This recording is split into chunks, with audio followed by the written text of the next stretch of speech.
Am I the bad one for expecting my eldest son to pay for his brother's wife's funeral, even though he no longer trusts either of us after being scammed by his brother? Now both of my sons resent me, leaving me alone with guilt.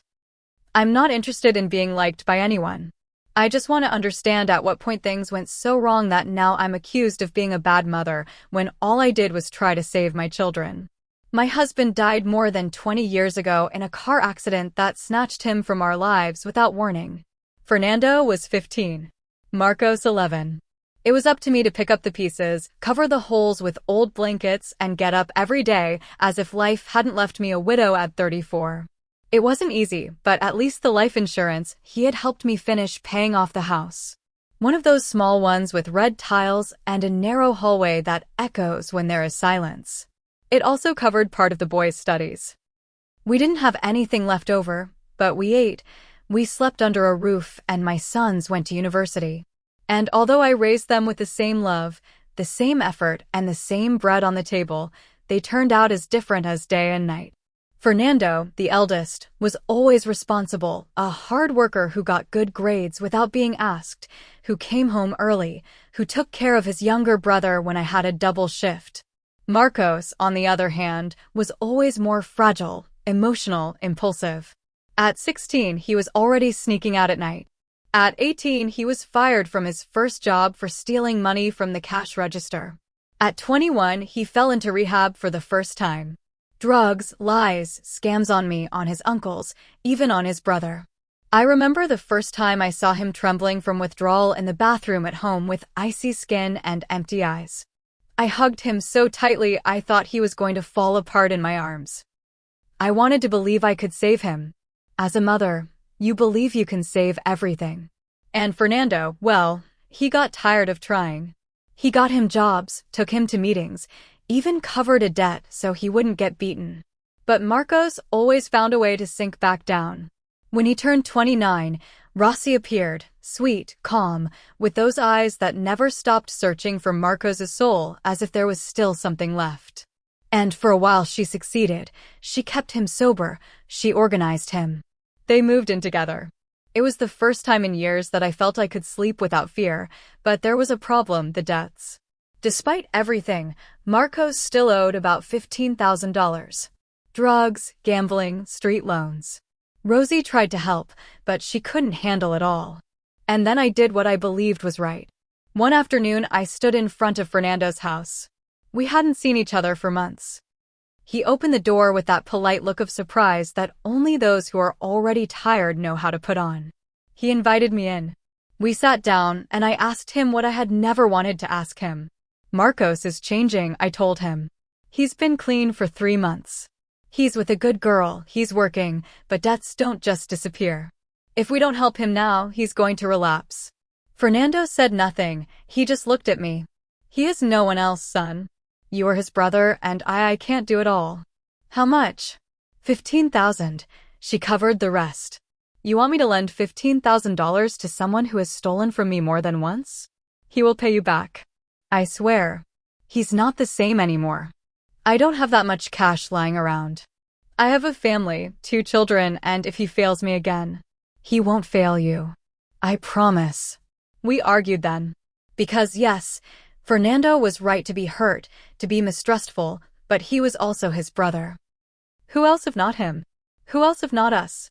In the end he agreed, but not without conditions. I want to see him, talk to him face to face. If I see that he's sincere, I'll lend him the money, but if I notice a single lie, I'll stand up and it's over. A week later, we both went to his house. Marcos dressed in his best shirt, the only one without stains, and rehearsed what he would say 1,000 times. When Fernando saw him, he barely raised an eyebrow. He let him speak. Marcos broke down. He thanked him. He promised to pay back every cent in exactly 1 year, that he was clean, that Rossi was helping him stay well, that he was ready. Fernando sighed, nodded, and transferred the money. In exactly 1 year, he said, not a day more.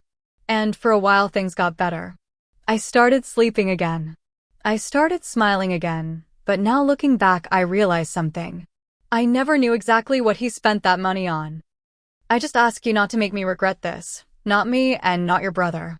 Marcos promised with a broken voice, his eyes on the verge of tears, with that expression you put on when you want to convince someone you've changed, even if you're not entirely sure it's true. During the following months, everything seemed to be going better. My younger son not only looked sober, but different, more stable. He got up early, went to interviews, helped me with the shopping. Rossi was still by his side, and her presence seemed to turn Marcos's chaos into something functional, as if she were the only one who knew how to put out the fire without getting burned. Fernando, however, kept his distance. He didn't call, he didn't ask, and every time I tried to update him on Marcos's progress, he would just say things like, "That's good," or "I hope it lasts." I felt he was cold, distant. I thought it was resentment. I never imagined he could have deeper reasons. Almost a year had passed since the loan, and then Marcos gave me the news. We're getting married. I dropped the bag of bread I was carrying in the kitchen. I looked at him without saying anything for a few seconds. Really? Yes. It will be something small, just the closest ones.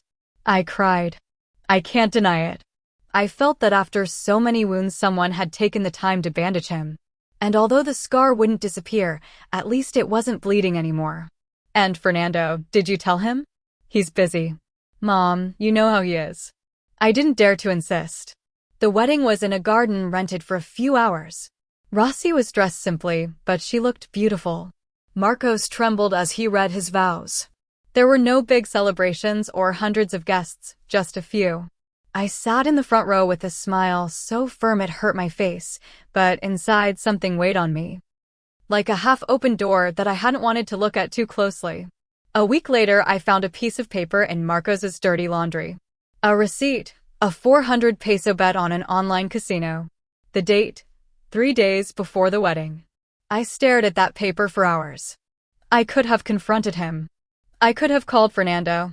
I could have destroyed everything, but I didn't. I thought, it was just once. Maybe it was before the wedding, maybe Rossi doesn't know. And I tore it up, threw it away. I pretended I hadn't seen it. I didn't want to lose what we had finally achieved. Months later, for my birthday, I managed to get them both together. Fernando came with his wife and children. Marcos and Rosie arrived holding hands with a knitted scarf she had made for me.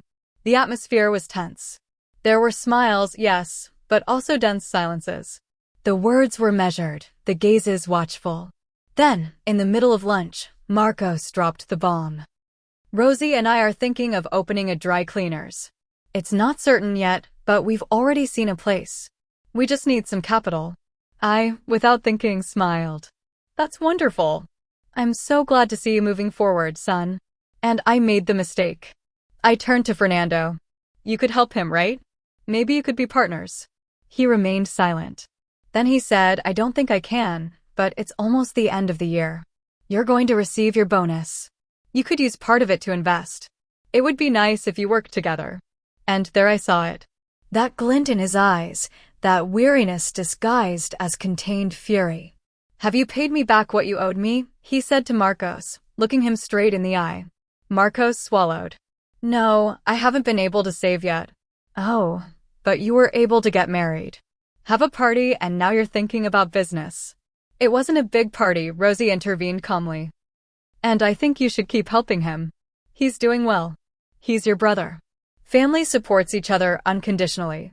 Fernando gave a dry laugh. Unconditionally. Just like that. I give you thousands of dollars and then you choose what to spend it on while I work every day to support my home. Fernando, I intervened. Don't be like that.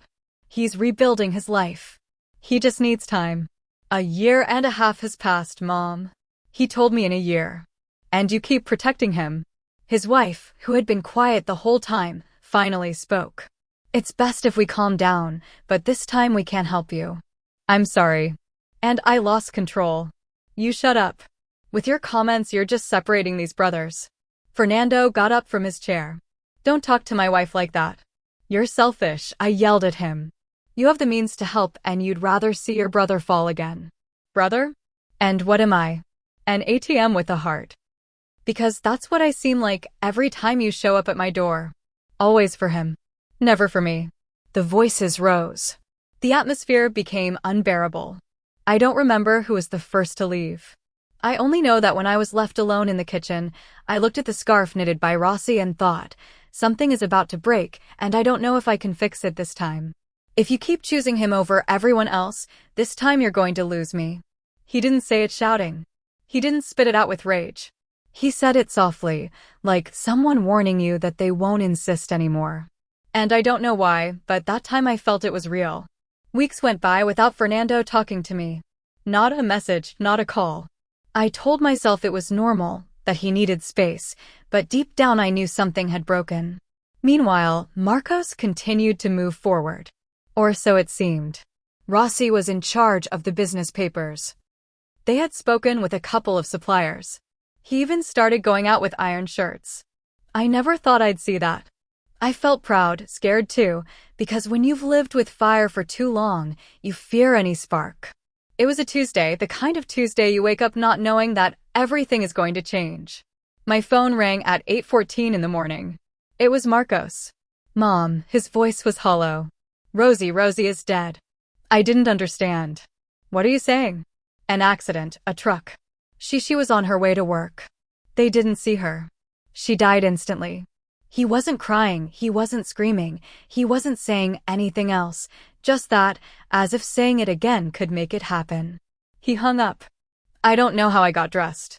I don't remember taking the keys. I just know that I arrived at the hospital and saw him sitting on a plastic chair with his knuckles white from clenching his fists. I hugged him. He didn't cry, he just clung to me as if he were 5 years old again. I cried for both of us. That night we slept sitting on the sofa. We didn't talk, there were no words. The following days were a blur. Calls, documents, pitying looks, people we didn't know offering cold and urgent solutions. And the worst part, the body. Rossi's body was in a state morgue. No one had paid anything, no one claimed it, and I had nothing to do it with. We tried to pull strings, we asked relatives for help. They all said no, some with excuses, others simply hung up. I found out later that Marcos owed money to several of them too, and then the inevitable happened. A week later, I went with Marcos to Fernando's house. We knocked on the door. It took him a while to open. When he did, his face said it all. He already knew. We want to talk, I said. He let us in without saying anything. We sat on the same sofa where a year ago Marcos had promised to pay him back the money. I already heard, he said. I'm sorry. We need your help, I said bluntly. We don't have money for the funeral. We want to give her a decent burial. Fernando pressed his lips together, remained silent, and then said without raising his voice, no. What do you mean no? I'm not going to help you. Fernando, I intervened. Your brother is devastated. Are you really going to turn your back on him now? And when did he face me? When did you defend me? This is not a request, it's an order. No, Mom, not anymore. You can't order me around anymore. I'm not that boy you raised alone. I'm an adult with my family, and I'm not getting involved anymore. Can you have a little heart? She saved him, she changed him. She doesn't deserve this. It was then that Marcos spoke for the first time. Don't do it for me, do it for her. You knew her. We just want to say goodbye properly. Fernando got up, ran his hand over his face. You want me to be honest? I don't care anymore. I don't care about any of this anymore. Not him, not you, not your promises. You're insensitive. And you, Mom, when are you going to admit that you're also to blame? I was paralyzed. Did you know he never stopped gambling? That he played online with part of my money? Do you want me to show you the screenshots Rossi sent me before she died? Because yes, she talked to me. She told me everything. She asked me for help. She told me she didn't know how to get him out of that spiral. And you know what I did? Nothing. Because I didn't want to ruin your fantasy. What? What are you talking about? Rossi knew he was lying to you. She knew it, but she was afraid of losing him just like you. Only unlike you, she did want to change things. And now she's dead. And you're still here asking me to put up money to bury another lie. Don't say that. Marcos got up suddenly. Don't talk to Mom like that. What are you going to do, scammer? Hit me too. And then it broke out. Fists flew, shouts, dull thuds against the floor. I tried to separate them. I screamed, I cried. Fernando's wife threatened to call the police. Finally, Fernando pushed Marcos out of his house. Out. And you too, Mom. The next time you knock on my door, I'm calling the police. Fernando, please. Don't call me son. Not after this. And we left. We walked without speaking. I had no tears. Marcos just mumbled Rossi's name over and over, as if by repeating it he could bring her back.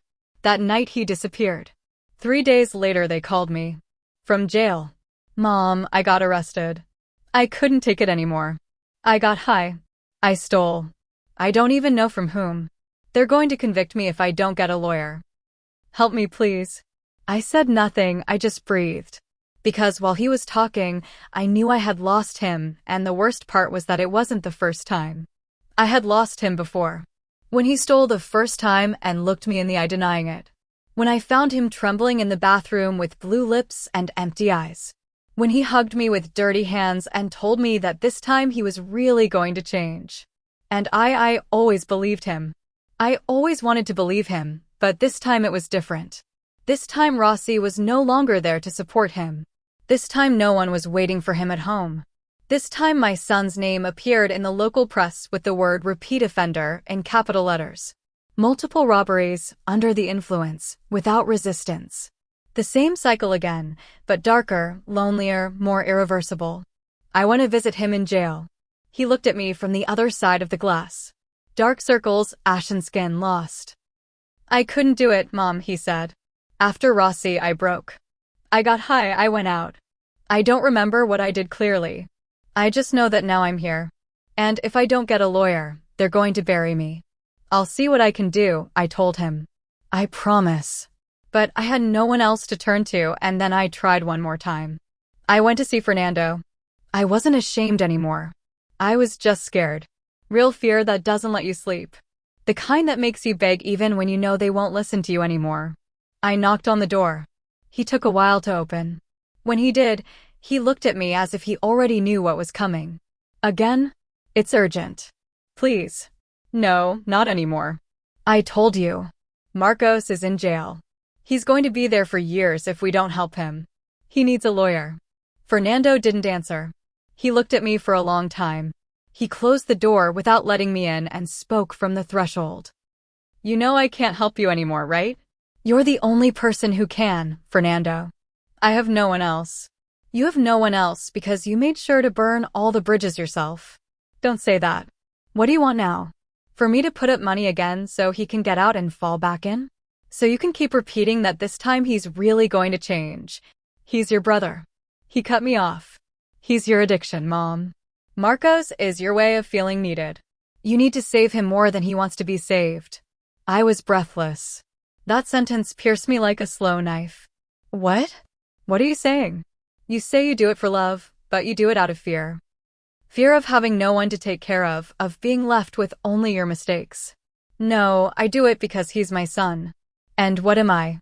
Mom, am I not your son too? Of course you are. And when did you take care of me? When did you defend me when he stole from me? When did you care about what I felt watching you always choose him? I didn't choose him. You always chose him. Fernando took an envelope from a drawer behind the door. He showed it to me. Do you remember this? I opened it. It was a letter. The envelope was dated a month after my husband died. It was his handwriting. Dear Laura, if something ever happens to me, I ask you for only one thing. Take care of Fernando. He's strong, yes, but that doesn't mean he doesn't suffer. Marcos is going to need help. I know, but don't forget that the one who never asks for it also deserves it. My hands trembled. How did you get this? It was among Dad's things in his room. You kept it. You never gave it to me. I forgot. I didn't know it was there. No, you didn't forget. You ignored it. Just like you ignored all the times I needed you and you were busy putting out Marcos's fires. I was crying now. I didn't mean to. But you did it, he shouted. He was silent for a while. He looked at me. Not with hatred, with sadness. You want me to tell you the cruelest truth, Mom? Marcos is already dead. All that's left is for the jail to set a date. And you buried Fernando years ago. You just didn't realize it. Don't say that, please. You're all I have left. No, he said as he closed the door. What you have left are the consequences. And he left me there on the sidewalk with my husband's letter in my hands and a silence so big it hurt more than any scream. I stood there with my husband's letter trembling between my fingers as if I could still bring him back to life, as if his words could support me in a present where there was no longer any refuge. Fernando didn't yell at me, he didn't insult me, he just left me outside. And that was perhaps the worst form of punishment. I walked back like a shadow with empty legs. Marcos was still in jail. Me without a lawyer, without money, without answers, only with a letter. A letter I didn't read when I should have, a warning written with love that I chose to ignore. And then I started to wonder if I was really doing the right thing, if I ever had. The days passed. I managed to speak with a public defender, one who told me what I already knew. Marcos had a record.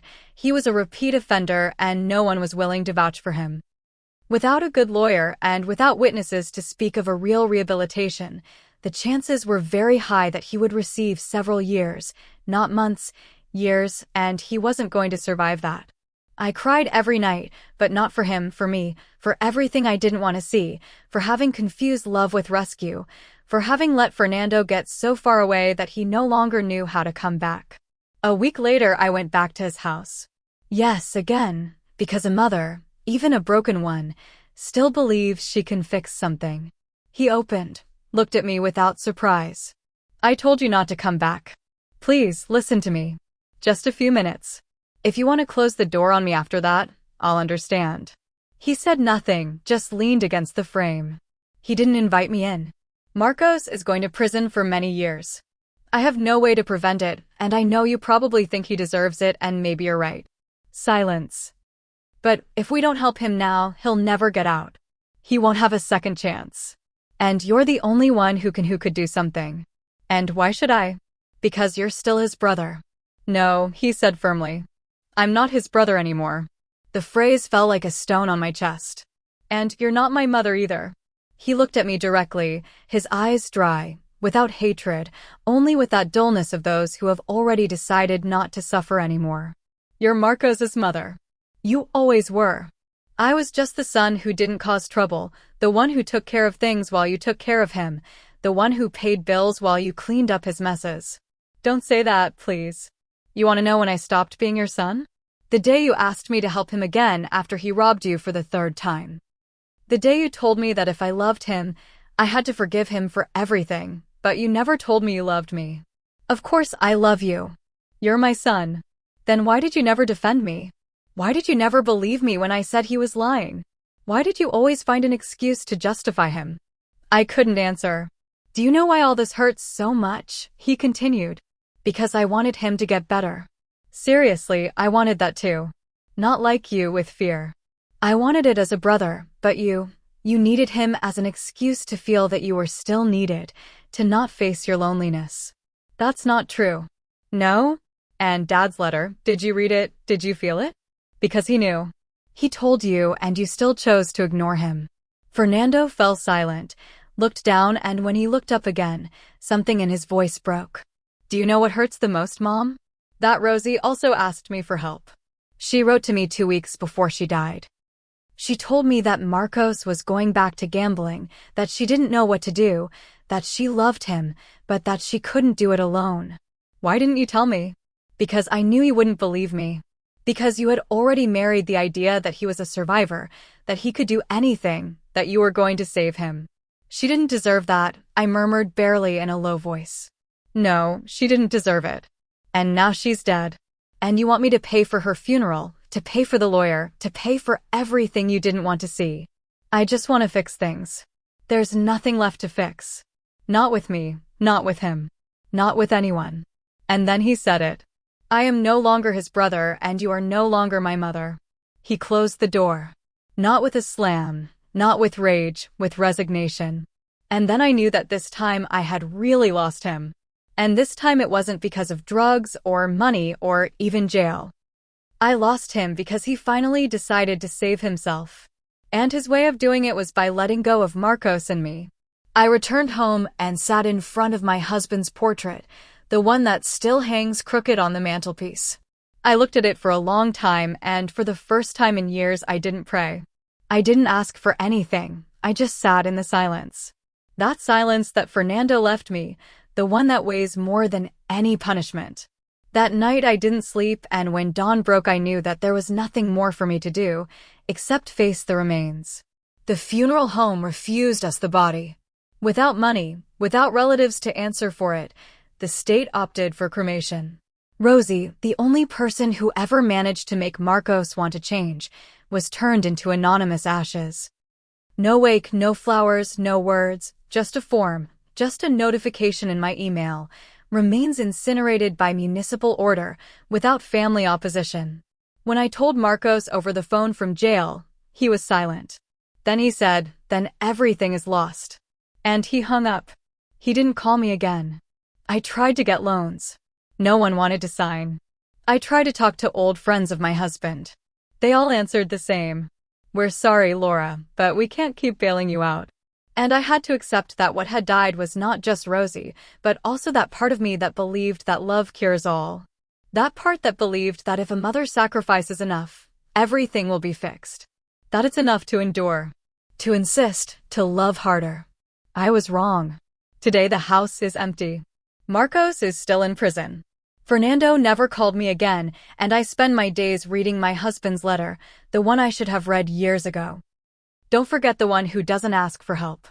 I never imagined that sentence would be his most important testament. I don't know if I was a bad mother. I only know that I was a mother who chose wrong, who loved with fear, who confused compassion with preference, and who let go of the son who didn't need her as much because she became addicted to saving the one who was always sinking. Now I have two symbolic tombs, Marcos is in life, Fernando's in our bond, and an urn with Rosie's name written with a black marker badly taped to the side. I don't even have a legal right to her remains. Am I the bad one for having expected my older son to save us again, or am I just a broken mother who never learned to let go? I don't know the answer anymore, and maybe it doesn't matter anymore. All I have left is this house. 2 tombs and no peace. Comment 1. It's not that you're the bad one. It's that you were a horrible mother to your older son. You used him as an emotional lifesaver while feeding the one who was dragging you to the bottom. Narrator's response. It's not fair for you to say that. I just tried to keep my family together. I never thought Fernando felt that way, but Marcos was sick. What kind of mother abandons a child who needs help? Comment 2. Fernando doesn't hate you for loving his brother. He hates you because you betrayed him over and over again, prioritizing the one who robbed you and destroyed your family. Comment 3. Imagine raising a responsible son and your reward is that you ask him for money to bury the wife of the delinquent you never demanded anything from. Narrator's response. I didn't do it for Marcos, I did it for Rosie. She was not to blame for anything and deserved a dignified farewell. Is it really wrong to ask his brother for help to bury her? Comment 4. Your son asked you for love. He asked you for respect, and you gave him silence while you asked for another chance for the repeat offender drug addict. Comment 5. It wasn't Marcos's fault. It was yours because you protected him so much that he never had to face the consequences. And now you want everyone to pay for your decisions? Narrator's response. Maybe I was wrong, but at the time I didn't see it that way. I thought that if I let him go I would lose him. And how does a mother live with that? I never wanted to hurt Fernando, I just tried to avoid losing another son. Comment 6. Calling what you did with Fernando, helping the family, is disrespectful. You manipulated him, you emotionally squeezed him, and you abandoned him when he didn't give you what you wanted. Narrator's response. I know I burdened him a lot, but he was the only one who could understand me. He was always strong, responsible. I thought he could handle anything. I never imagined he could break too. Comment 7. The real tragedy is that you still don't realize that the son who needed love the most was the one who never asked you for anything. Comment 8. Rossi died trying to save the man you yourself ruined. And yet, you want the other son to pay for the broken dishes? Comment 9. You say you're a lonely and grieving mother, but you acted more like an accomplice than a mother. Love is not allowing one to destroy the other. Comment 10. The phrase, I am the bad one, falls short. You were selfish, negligent, and on top of that you play the victim. I hope Fernando never comes back. Narrator's response. I'm not trying to play the victim. I'm just telling my truth. Maybe I failed. Maybe I was unfair, but I never did it with malice. I did the best I could with what I had.